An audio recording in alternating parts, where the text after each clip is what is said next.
Всем привет! Сегодня принесли вот такую деталюху на работу.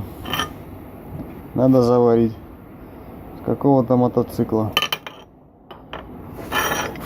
Тут ее уже варили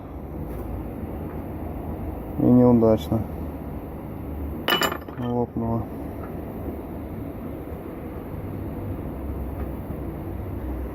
Сейчас зачистим, снимем фасочки и заварим. Ну вот я зачистил, короче говоря, прихватился. Сейчас буду обваривать алюмишку. Обварю, покажу. Ну, короче говоря, вот так вот получилось. Шов грязный, с грязью алюминий смешался, варится плохо. Нормально. Такую ножку можно было бы, честно говоря, в Китае купить за 1000 рублей. А тут уже на сварку потратил 1002, наверное.